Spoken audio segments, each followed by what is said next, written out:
Bueno, ¿cómo les va? ¿Todo bien? Yo soy Juan, espero que se me esté escuchando relativamente bien. Estoy acá con todo el equipo, micrófono y cámara, porque bueno, la idea con esta clase, como acordamos con Leandro, era hacerlo así de manera grabada, para que quede el registro. Yo después de todas maneras les voy a alcanzar y les voy a facilitar todos los materiales a los que voy a ir haciendo referencia en el transcurso de la clase. Principalmente, bueno, algunos textos, referencias teóricas, la película.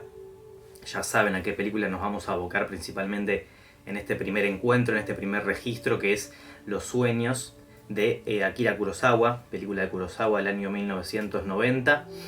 Pero bueno, antes quería comenzar haciendo como un poco alguna introducción, proponiendo algunas primeras aproximaciones a esta cuestión, a esta etiqueta o a esta concepción del cine de autor, o a la teoría de autor, o a la política de autor. Ya nos vamos a meter ahí con algunas cuestiones terminológicas que a mí siempre me interesa como abordar, problematizar. Acá siempre tratamos de entender al cine en ese sentido, yo digo siempre como en un carácter expansivo, ¿no? Cómo podemos partir reflexionando a propósito del cine, sus alcances en términos expresivos, desde lo técnico, lo formal, lo expresivo, es decir, detenernos en cómo puede ofrecer determinado punto de vista autoral, y cuando digo autoral me refiero a un director, a un cineasta, a un guionista, a una figura autoral que es de algún modo esa presencia implícita en toda película.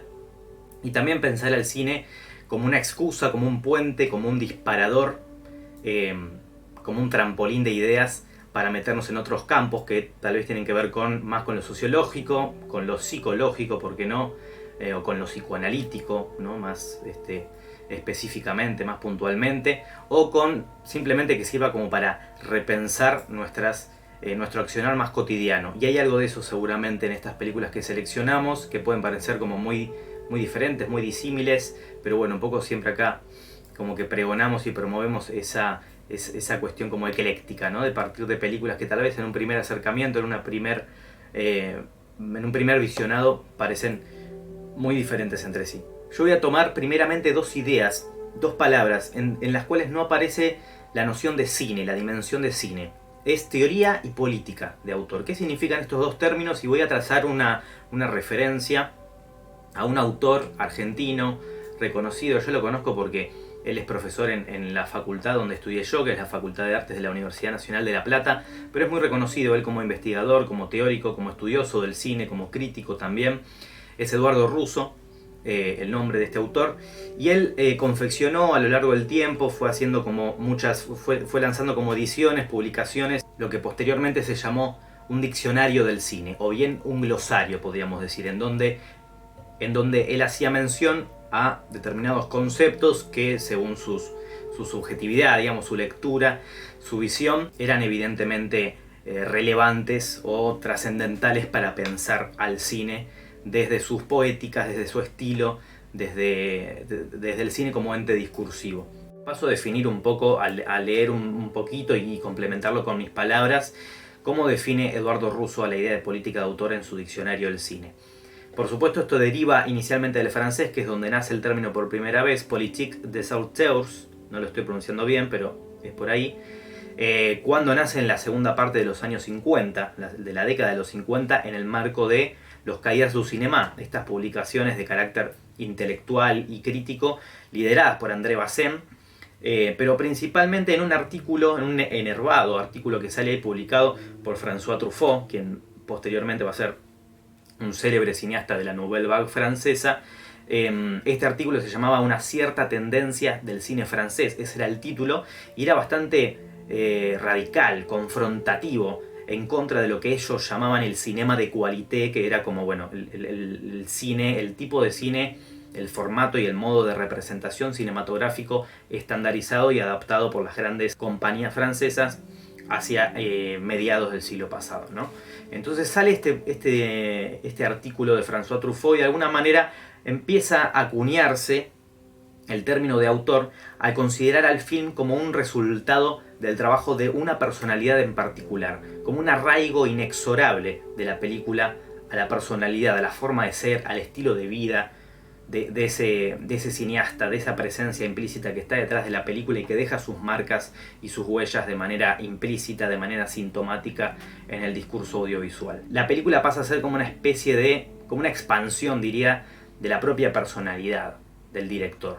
Y esto nos remite necesariamente a la noción de estilo que consigna Oscar Steinberg. A mí me interesa pensarlo desde las lecturas de este autor, también argentino, un teórico muy importante. Cuando habla de estilo, Steinberg habla de un modo de hacer, de un modo de proceder característico que está necesariamente ligado o a una figura autoral, ¿no?, que es precisamente el cineasta, él o la guionista, o a un contexto o corriente de época.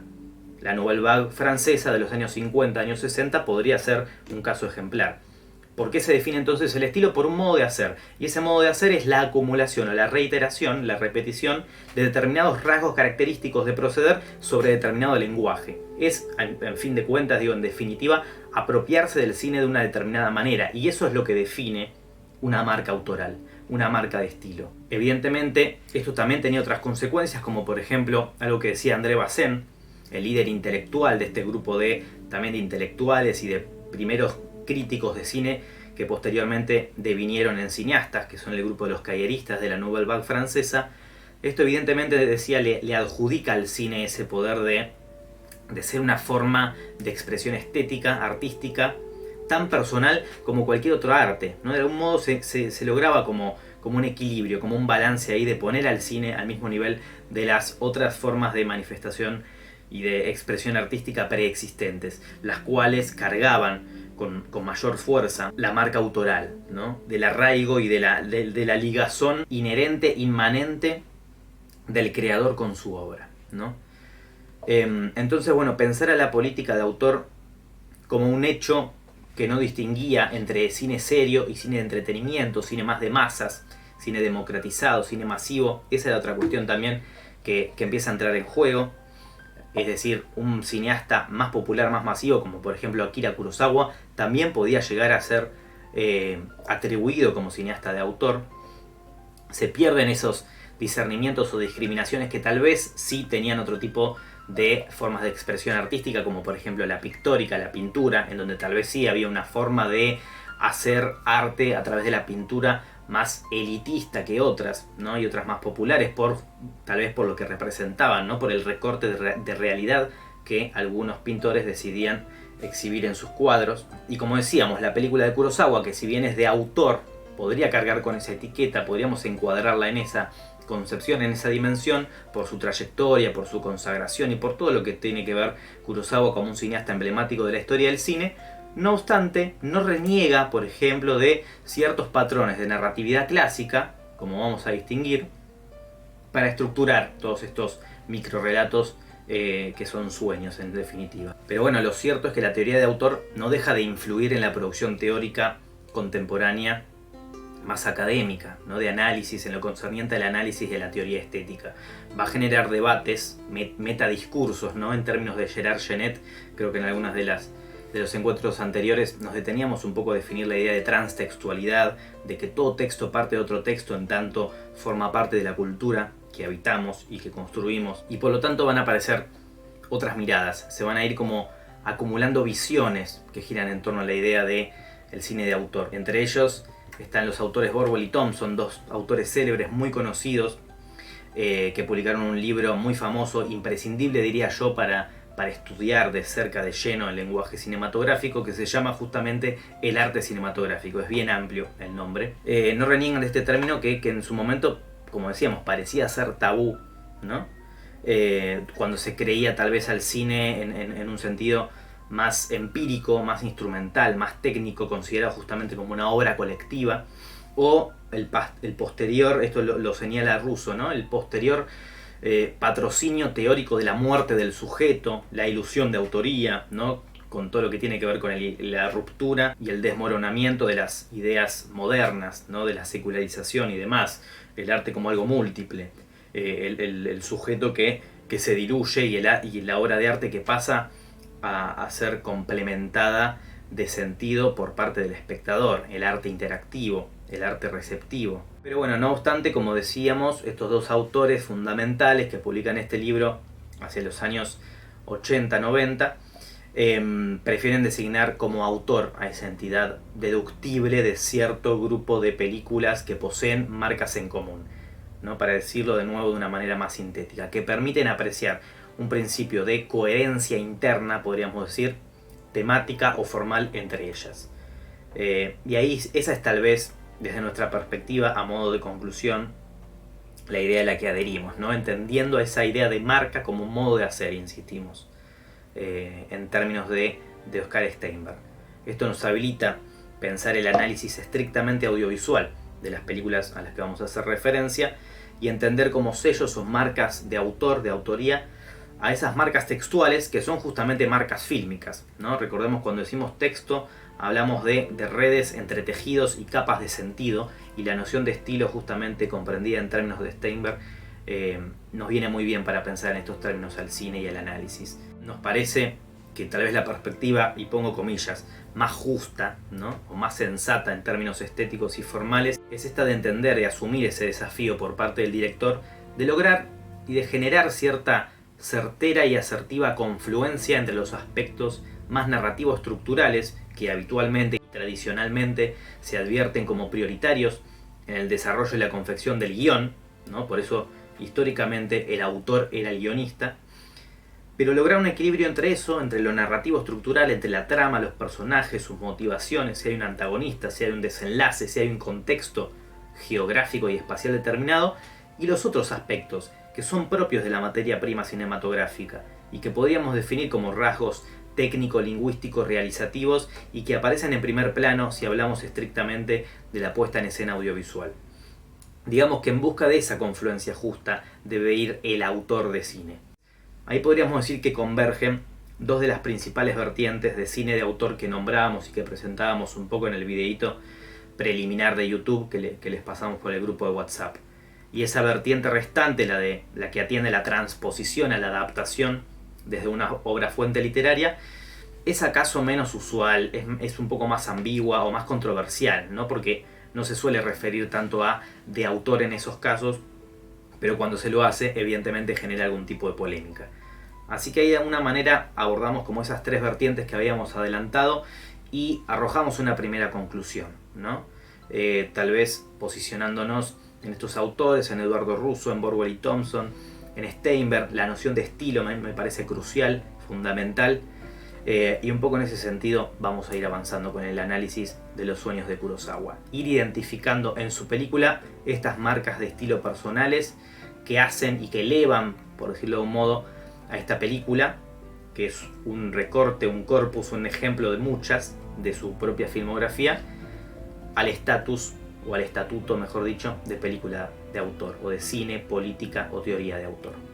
Algo que nombra, que señala una autora argentina también que se llama Mabel Tazara, yo cito y traigo a colación un montón de autores argentinos.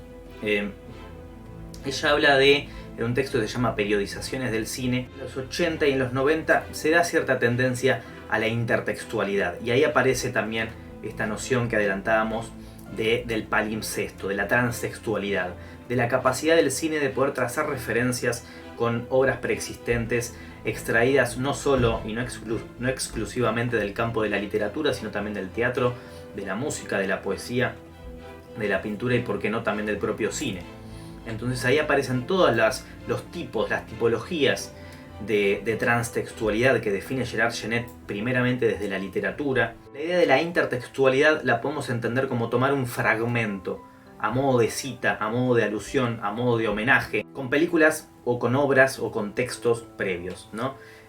Eso pasa en varios cineastas que hoy en día podríamos definir como súper consolidados y consagrados, como David Lynch, Quentin Tarantino, ¿no? Que empiezan con sus primeras películas en los años 90. Y esta película de Kurosawa, que se enmarca en esta tendencia, también en este tiempo histórico por el año en el que estrena, es un poco su película, podríamos decir, más alusiva en términos de las referencias que hace a sus propias películas en el pasado, a esa épica, a esos tópicos, a esos ejes conceptuales, a esos trasfondos temáticos que ya aparecían en sus películas previas. También, nos sirve esta referencia más conceptual ¿no? Más bibliográfica, esta tendencia a la intertextualidad en los años 90. Bueno, Akira Kurosawa fue este gran cineasta japonés que nació en el año 1910 y fallece en 1998. Fue uno de los más célebres directores de su país. Tal vez tuvo un reconocimiento tardío, podría considerarse, en el resto del mundo, principalmente en Norteamérica, en Hollywood, pero bueno, un poco toda su trayectoria como realizador, como cineasta, fue formándose a medida que el cine iba evolucionando como tal, como ente discursivo, como dispositivo, y no solo fue adquiriendo tecnologías y se fue expandiendo en términos justamente tecnológicos, arquitectónicos, sino también en su relación con el público, ¿no? Y justamente eso es un carácter que tuvo en cuenta Akira Kurosawa desde el inicio, poder apuntar y poder priorizar al espectador, a que sus películas fueran masivas. Y esto tiene que ver también tal vez con tomar, con importar ciertos estilos, ciertos formatos, ciertos modos de representación y de producción que hoy en día podríamos catalogar y asumir y aseverar sin duda, sin titubear, como propios del cine hollywoodense, de la industria hollywoodense. Su ópera prima fue La leyenda del gran judo del año 1943. Tiene más de 30 películas, creo yo, todas muy características por sus influyentes títulos, por sus épicas, por basarse en mitos y en personajes históricos, algunos patrióticos, otros heroicos, y sobre todo por influenciar e influir la carrera y el estilo de muchos cineastas súper célebres hoy en día y consagrados como Steven Spielberg o George Lucas, por ejemplo, o Martin Scorsese, que hace una aparición en la película Los Sueños interpretando al personaje de Van Gogh, al mismísimo Van Gogh. A Los Sueños es interesante cómo empieza, ¿no? con esa leyenda inicial, no sé si aparece entre comillas, pero aparece como si fuera un intertítulo que dice: tuve el siguiente sueño, presenta toda esa dimensión onírica.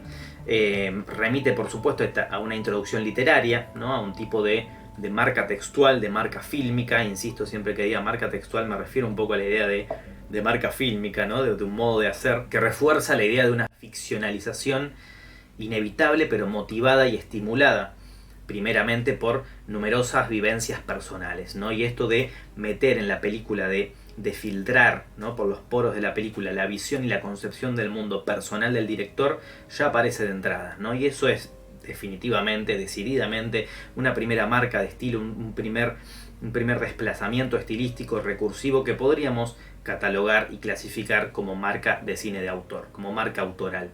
Y ya de entrada en el primer sueño tenemos la cuestión del bosque, ¿no? Como escenario natural, contextual, como una primera introducción potente y totalizadora del concepto de naturaleza, de la naturaleza. La naturaleza en principio no humana, sino la naturaleza como ese contexto, ese ambiente que habitamos y que nos habita, porque nosotros desde que existe la humanidad fue alterándolo consecuentemente, y es el eje transversal de alguna manera a todo el film, algo que llegando más hacia el final podríamos concordar en llamar como una lectura ecológica, ¿no? Sobre el daño fulminante que le ha hecho y le ha causado y provocado el hombre a la naturaleza.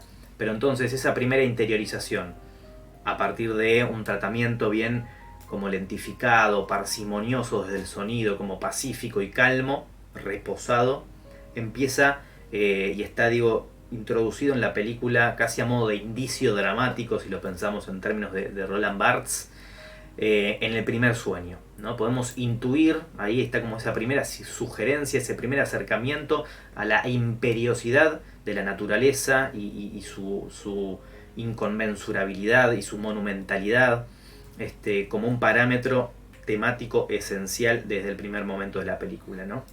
Bueno, ocurre toda esta secuencia extraña, ¿no? Casi bordeando el horror, misteriosa, de este grupo, de esta marcha entre ritualística y ceremoniosa por ese sendero del bosque, con estos personajes tan particulares, entre una niebla y entre la llovizna que envuelve la escena y que la torna más fantasmal, más espectral, y esto refuerza decididamente ese carácter onírico del entorno que rodea al personaje principal de este primer sueño, que es el niño, ¿no? Ese posible hipotético Kurosawa cuando fue niño. Entre esa sensación de amenaza latente, el niño huye, la madre lo sentencia con la mirada como si ella hubiese dictaminado o previsto justamente esa avanzada de ese grupo, de esos seres enmascarados y disfrazados en el bosque, y le dice que debe pedir perdón para poder entrar a la casa, ¿no? Le reclama, le exige.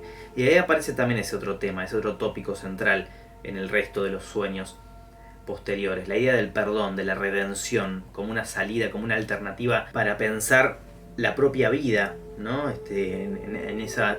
esa altura, Kurosawa ya estaba en los últimos años de su vida, en los últimos 10 años de su vida, si bien vivió bastantes años, pero esa pulsión por el perdón, por la redención, por exorcizar culpas a través del cine, a través del arte, es algo que con lo que carga todo cineasta, ¿no? Esto lo expresaba con palabras mucho más claras y mucho más bellas una autora norteamericana, una ensayista muy reconocida, que es Susan Sontag, ¿no? Que hablaba de ese trauma que se exorciza en imágenes y sonidos, y es un poco eso lo que resume y lo que sintetiza la pulsión cinematográfica y creativa de algunos directores. Eso también podríamos definirlo como una marca autoral. Por supuesto, acá tenemos también esta inauguración de esta película, esos hermosos planos y esos encuadres pictóricos que ya definen un tratamiento lumínico, colorimétrico, ¿no? En términos de colores, en términos de paletas de colores, preeminente, y que remiten también al romanticismo, ¿no? Y esto se termina de enfatizar después con la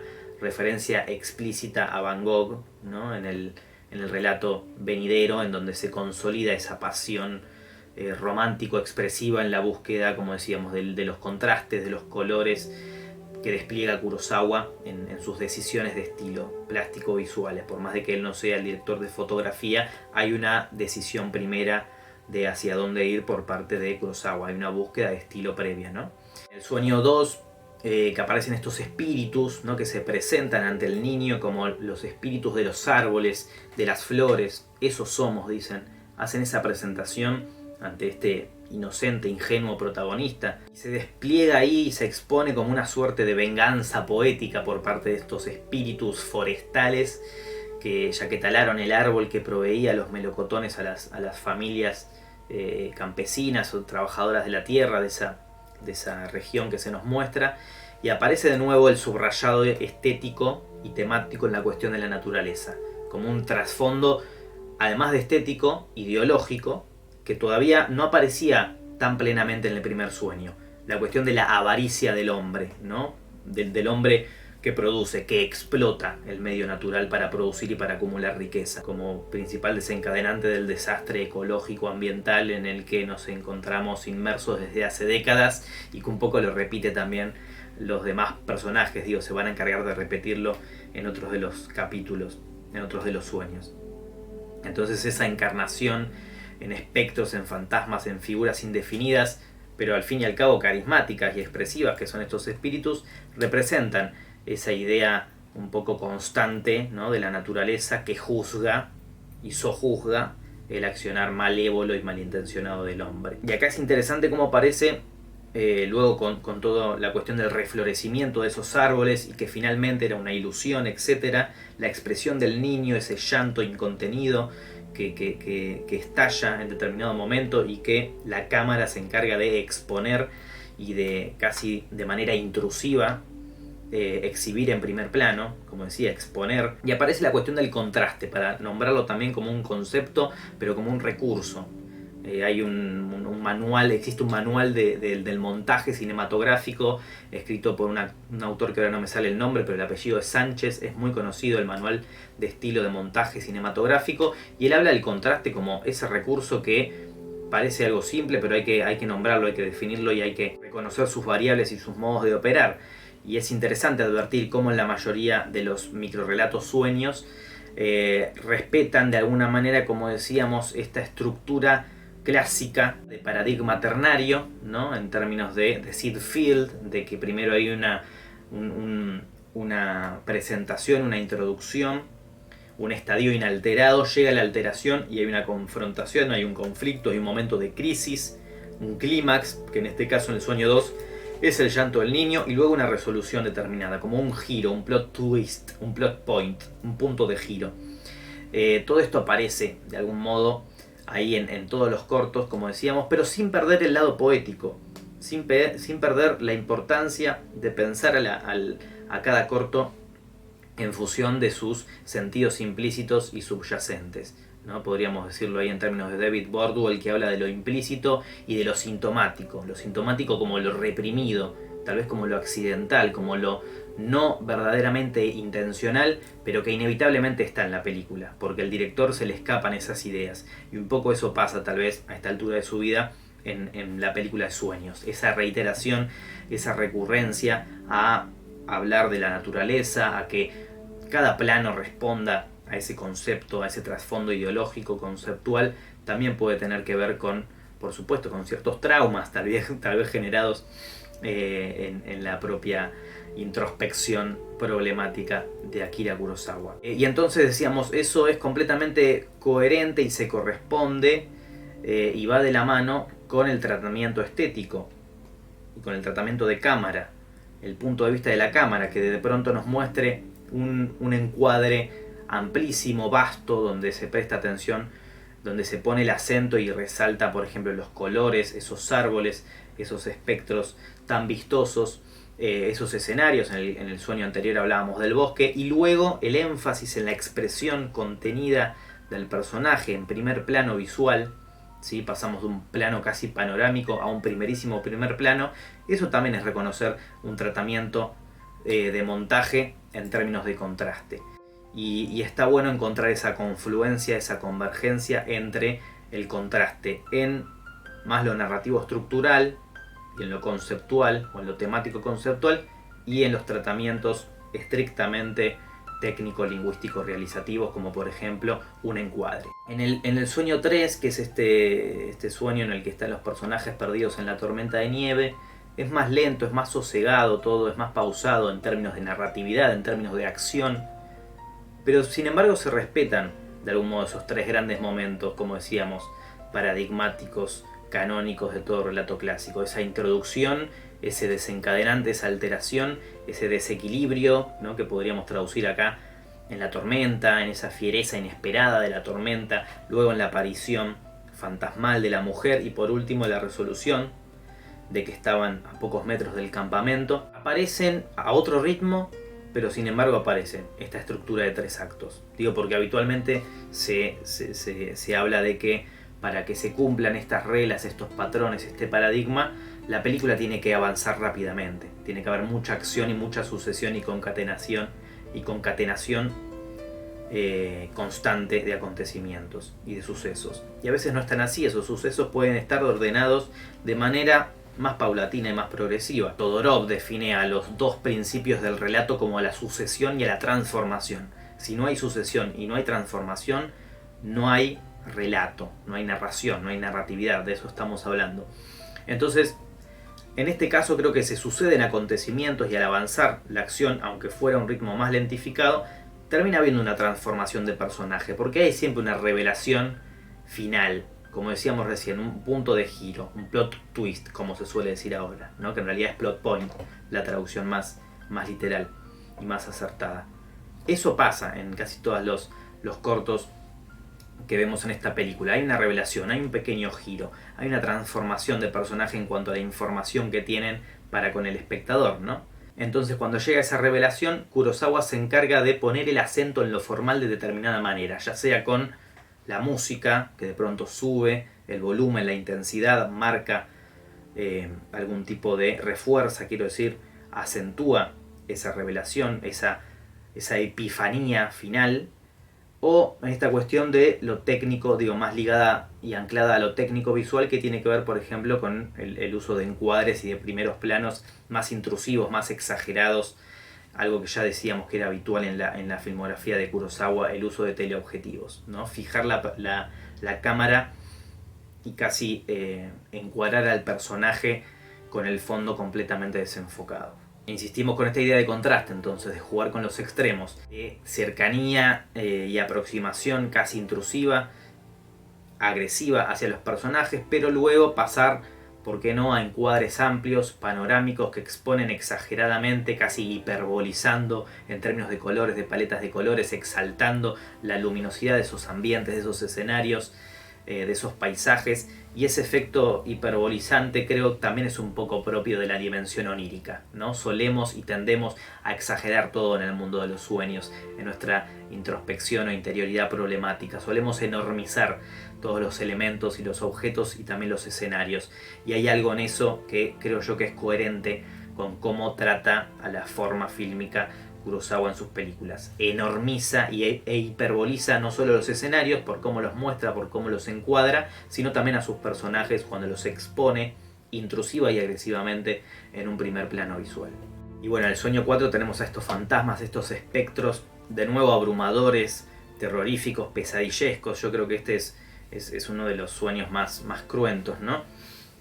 Porque trata la desidia de la guerra, que por supuesto tiene que ver también con la naturaleza, la destrucción del hombre hacia la naturaleza, pero se muestra de manera desgarradoramente próxima y latente, porque siempre además podemos encontrarle alguna conexión con la actualidad, ¿no? La cuestión de la inminencia y la cercanía y la proximidad de la guerra. Está trabajada de manera muy particular acá la profundidad de campo, digo, para mencionar ahí un desplazamiento técnico expresivo realizativo que se trabaja desde la cámara, y que tiene que ver con una marca también textual fílmica de autor, ¿no? Pensándolo en relación a su filmografía, el énfasis en los decorados, en los espacios, en los ambientes de nuevo aparece, y se genera como esta tensión desde el contraste, cuando vemos al personaje pidiendo perdón, ¿no? Al comandante que pide perdón cuando se le empiezan a aparecer todos los soldados del batallón que estaba bajo su comando, un limbo entre la vida y la muerte.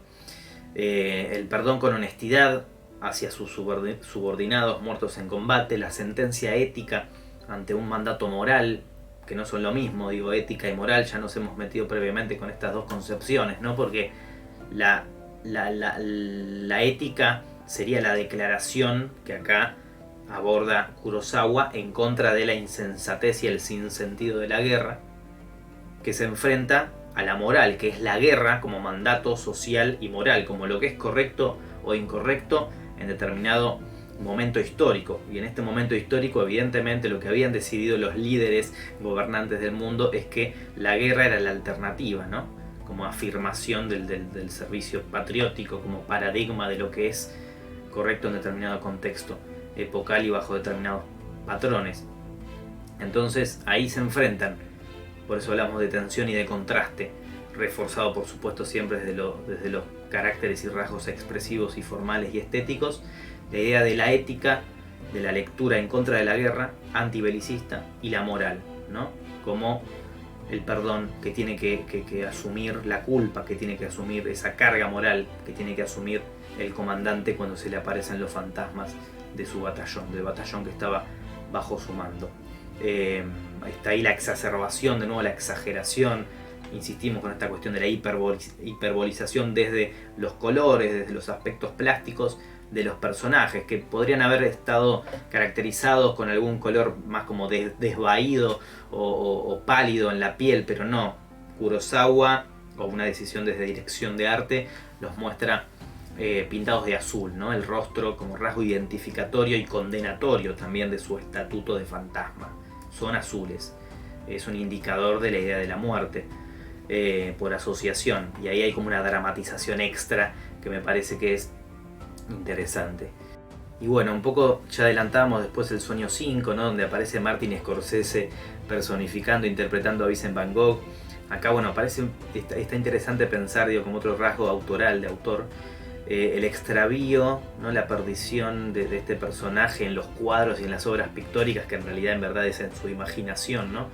Del arte pictórico de Van Gogh, como metáfora del arte por excelencia, ¿no? El hecho de perder a Van Gogh entre sus pinturas, salir a buscarlo entre sus creaciones, entre esos escenarios reconocibles, perceptibles, románticos. De alguna manera hace aparecer la alegoría implícita, el sentido implícito, el subtexto de no encontrar la huella, ¿no? Del autor, de no encontrar esa marca personal, ese rasgo de estilo identificatorio del artista en su obra, al menos no de una manera expresa, directa, segura y manifiesta. Y de eso se trata un poco la idea de la metáfora en el arte, ¿no? Entenderla como un extravío, como un desvío, como un camino alternativo. el arte como extrañamiento de lo cotidiano, en un alcance como más psicoanalítico, ¿no? Entendiendo al extrañamiento de lo cotidiano como una definición extraída de los lineamientos de los postulados de Freud cuando habla de lo ominoso, de lo siniestro en el psicoanálisis. Pero bueno, evidentemente está bueno entender al arte también como ese desdoblamiento. Como decía Gilles Deleuze, el filósofo francés, cuando hablaba del acto de creación cinematográfico como un acto de resistencia, como eso que al mismo tiempo que la palabra se eleva en el aire, aquello de lo que se nos habla se hunde bajo la tierra, como si fuera que lo verdaderamente importante es de algún modo esa historia 2, ese subtexto, ese mensaje o esa idea, mejor dicho, implícita, subterránea, submarina, y que el cine es uno de los pocos medios discursivos capaces de hacerlo. Aparece un poco en este corto, ¿no? En esos cuadros de Van Gogh, esa historia interna, íntima, esa historia privativa, ¿no? de una persona con creencias, con ambiciones, con deseos, que exorciza esas sensaciones y sentimientos a través del arte, ¿no? La presencia implícita del artista en su obra, y eso aparece en este corto con este protagonista que busca a la presencia del artista en su obra. Y bueno, ahí podríamos decir que hay, en términos de Gerard Genet y de transtextualidad y de palincesto, un metatexto, ¿no? De el arte hablando del arte. El metatexto como pensarse como el arte que se piensa a sí mismo, el arte que piensa su forma, su poética, sus modos de hacer, sus rasgos de estilo de determinada corriente histórica, de determinada evolución histórica. Y ahí aparece un poco también la noción de función poética, ¿no? De que el arte puede, del que el pensamiento sobre el arte es también el pensamiento de sus formas, de sus modos de hacerse, y no solamente con poner una fecha y ejemplificar con 2 o 3 nombres importantes e imprescindibles para que quede eso todo escrito y bien estudiado y estipulado y clasificado en un manual, ¿no? El arte también requiere de una teoría y de una clasificación de sus modos de proceder, de sus modos de hacer, de su erótica, decía Susan Sontag, ¿no? Poder pensar el arte en lo lindo, en lo bello, en lo estético, pero en ese sentido, no como algo reverencial, como algo intocable, como algo aurático, como algo más propio de la concepción moderna de obra de arte, sino en su erótica, ¿no? Como algo que transgrede ciertos límites y parámetros morales de la representación, pero que está. Y hay un poco de eso en este corto, el de Van Gogh, que no llega a ser, creo yo, esa transgresión una falta de respeto a la obra de Van Gogh, sino todo lo contrario, ¿no? Es justamente un homenaje, una alusión, una cita, en términos también de metatextualidad y de intertextualidad, siguiendo en este caso a Gerard Genet. Luego, bueno, en el sueño 6 aparece ese énfasis de nuevo en la espacialidad, ese hincapié formal, explícito, plástico, visual, en la idea de los desechos de humanidad, los residuos tóxicos, en ese humo que empieza a apoderarse del monte Fuji, esta familia que explota esa central nuclear y se ve casi condenada a la muerte por la devastación natural. Vuelve de nuevo el concepto de naturaleza en su máximo esplendor como trasfondo estético, o mejor dicho, como trasfondo ideológico, evidenciado y expuesto y reforzado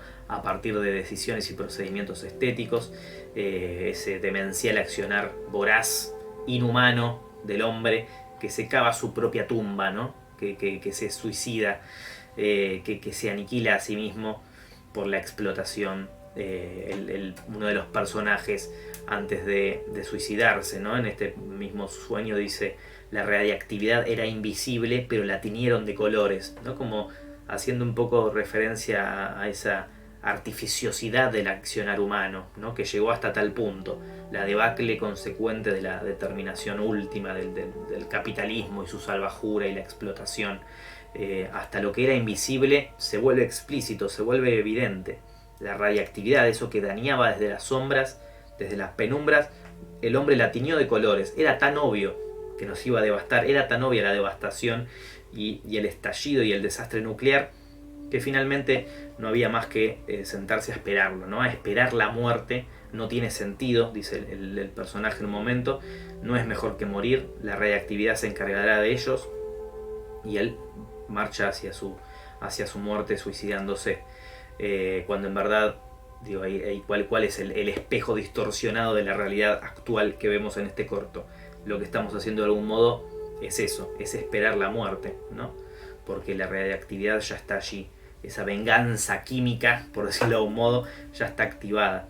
Esas herramientas que pensó el hombre para manipular, para domesticar, para explotar de manera instrumental a la naturaleza, para poder dominarla y poseerla, esas herramientas se han vuelto máquinas, se han vuelto automatismos, se han vuelto dispositivos mecánicos que a esta altura ya están aniquilando al hombre. Es interesante esa lectura para insistir con la cuestión de la naturaleza natural o la naturaleza humana, ¿no? Dañina. En el sueño 7 esto también se profundiza con este encuentro también terrorífico, pesadillesco entre el hombre y el demonio, ¿no? Otra pesadilla truculenta de Kurosawa que denuncia enérgicamente la amenaza siempre latente de esa inminente destrucción nuclear, como si algo fuera próximo todavía, digo, 20 años, más de 20 años después. Y bueno, toda esa deformación, ¿no? De estos humanoides que devinieron en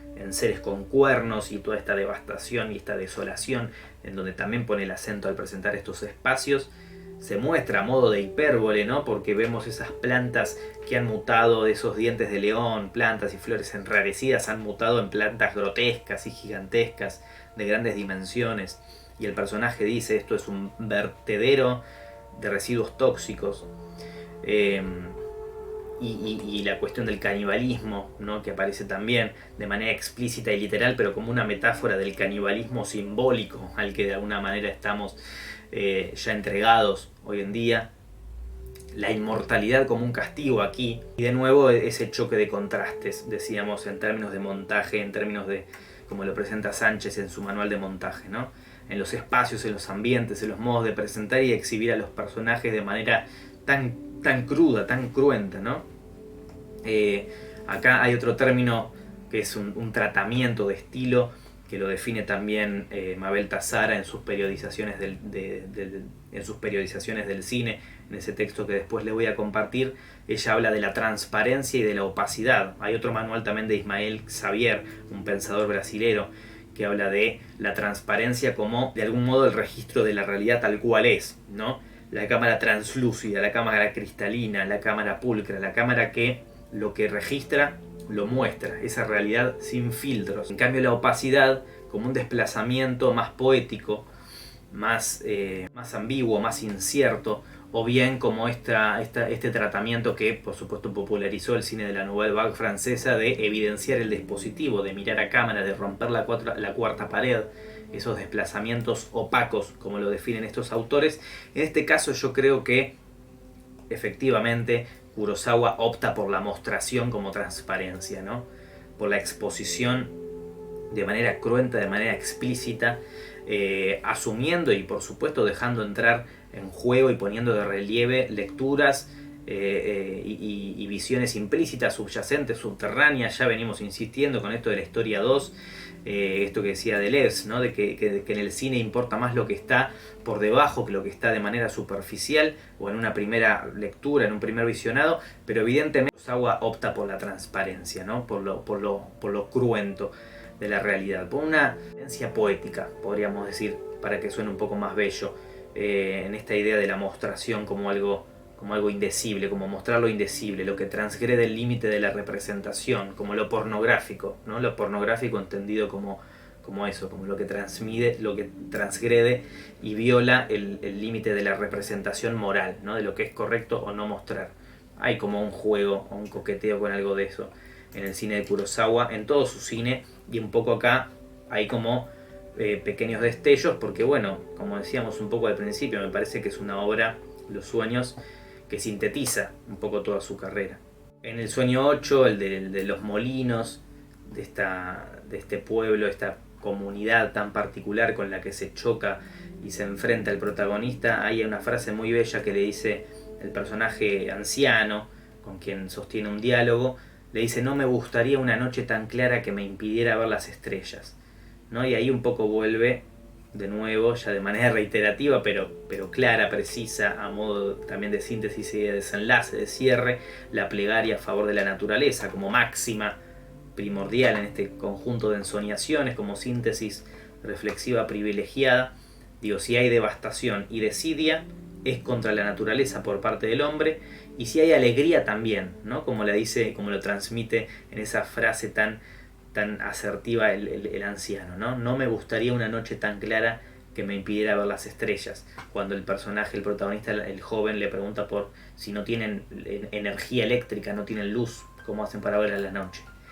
La naturaleza como algo que está por encima de todo, algo que persiste, que prevalece y que tarde o temprano nos va a aniquilar, ¿no? Nos va a embaucar y nos va a vengar, se va a vengar de esta calamitosa especie que es el ser humano. La naturaleza y sus múltiples posibilidades y su carácter entrópico, ¿no? La entropía en términos de que todo es posible, de que es incierta la naturaleza porque tal vez mañana llueven sapos, como en la película de Paul Thomas Anderson, Magnolia.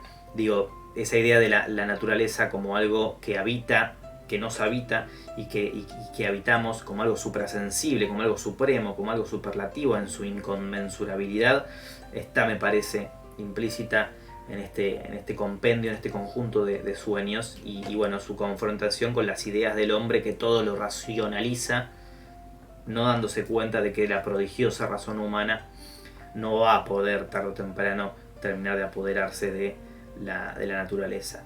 Y hay como una declaración ecologista ahí, implícita o tal vez expresa en las palabras de este personaje anciano, noble, ferviente, en contra de esa ambición inherente a la humanidad destructora de la naturaleza, que toma Kurosawa ahí para el final, ¿no?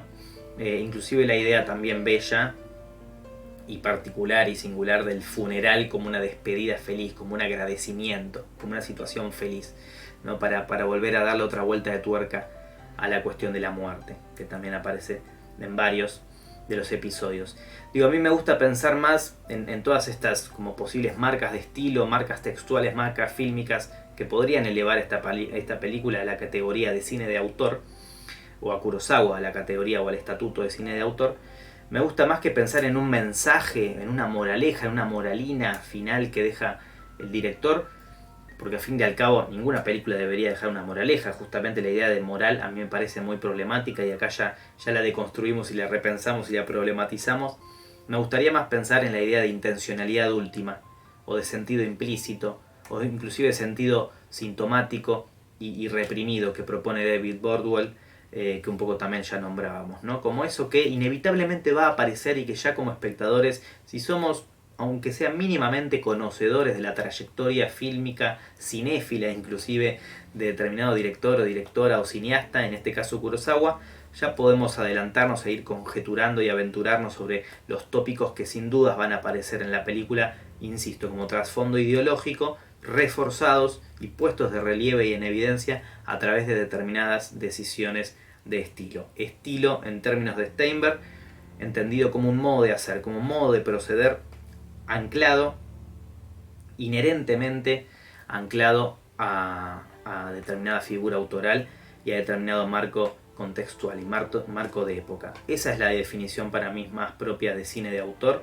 que podemos reconocer en directores consagrados como Kurosawa. Y acá insistimos muchísimo en ciertas marcas de estilo, rasgos de estilo característicos de este director, que por supuesto no inventó él todo esto, ¿no? Porque la idea de transparencia poética, que le agregamos como esa segunda palabrita medio inventada, en verdad la idea de transparencia ya venía de antes. Por supuesto también hay opacidad, hay desplazamientos opacos en la película, como tal vez esa cuestión del metatexto, ¿no? de la cita a obras de arte pictóricas. En el caso de Van Gogh eso es más bien un desplazamiento opaco porque es el arte hablando del arte, pero en general hacemos mucho énfasis en esta cuestión de la mostración, de lo explícito, de lo crudo, de lo cruento.